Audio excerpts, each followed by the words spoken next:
அன்பே பிரதானம். ஆவியின் கனியோ அன்பு, சந்தோஷம், சமாதானம், நீடிய பொறுமை, தயவு, நற்குணம், விசுவாசம், சாந்தம், இச்சையடக்கம் என்பவைகளே. கலாத்தியர் 5:22-23.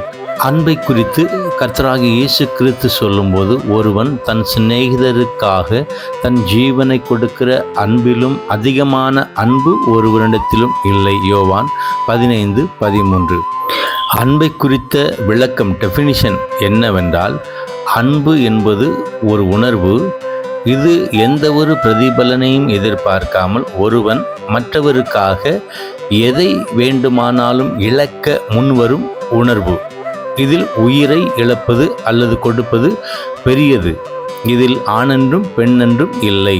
இந்த உலகத்தில் அன்பு என்பது இல்லாமல் இருந்தது. அன்பு தேவனால் உண்டானது. 1 யோவான் 4:7. அன்பு இல்லாததினால் நாம் அழிவுக்கு ஏதுவாயிருந்தோம். தேவன் நம்மேல் வைத்த அன்பின் நிமித்தமாக நம்மை மீட்கும் பொருட்டாக தம்முடைய குமாரனாகிய இயேசு கிறிஸ்துவை அனுப்பினதினால் தேவ அன்பு வெளிப்பட்டது. இயேசு கிறிஸ்து நமக்காக தமது ஜீவனை கொடுத்து அவர் நம்மேல் வைத்திருக்கிற அன்பை வெளிப்படுத்தினார். தேவன் இவ்விதமாய் நம்மிடத்தில் அன்பு கூர்ந்திருக்க, நாமும் ஒருவரிடத்தில் ஒருவர் அன்பு கூற கடனாளிகளாயிருக்கிறோம். தேவனை ஒருவரும் ஒருபோதும் கண்டதில்லை. நாம் ஒருவரிடத்தில் ஒருவர் அன்பு கூர்ந்தால் தேவன் நமக்குள் நிலைத்திருக்கிறார், அவருடைய அன்பும் நமக்குள் பூரணப்படும். 1 யோவான் 4:9-12 வரை.